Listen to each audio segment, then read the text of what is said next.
আউযু বিল্লাহি মিনাশ শাইতানির রাজিম। বিসমিল্লাহির রহমানির রহিম।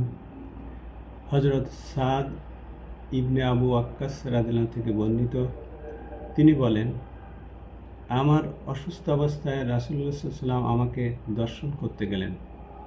তিনি দোয়া করলেন, হে আল্লাহ, সাদকে রোগ মুক্তি দান করো।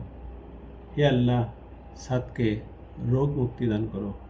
হে আল্লাহ, সাদকে রোগ মুক্তি দান করো। মুসলিম শরীফ।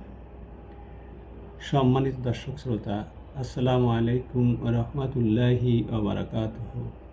আজ 28শে মার্চ, শনিবার, 14 চৈত্র 1432 বঙ্গাব্দ এবং 8ই শাওয়াল 1447 হিজরি। আমি আপনাদের সামনে রিয়াদুস সালেহিনের 3য় খণ্ড থেকে 905 নম্বর হাদিসটি পাঠ করে শুনিয়েছি। এই অধ্যায়ে আমরা রোগীকে দেখতে যাওয়া সম্পর্কে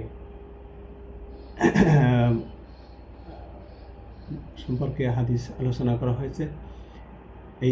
এই হাদিসে রাসূল সাল্লাল্লাহু আলাইহি ওয়াসাল্লাম সাদ ইবনে আবু ওয়াক্কাস রাদিয়াল্লাহু আনহুকে অসুস্থ অবস্থায় দেখতে গেছিলেন এবং তিনি তার রোগ মুক্তির জন্য 3 বার দোয়া করলেন আল্লাহর কাছে। আল্লাহ পাক আমাদেরকে এই অসুস্থ রোগী দেখতে যাওয়ার সুযোগ করে দিন। আমরা যেন রাসূল সাল্লাল্লাহু আলাইহি ওয়াসাল্লামের এই আদর্শ জীবনে বাস্তবায়িত করতে পারি, সেই তৌফিক দান করুন। আমিন। চ্যানেলটিতে সাবস্ক্রাইব করুন প্লিজ। ধন্যবাদ।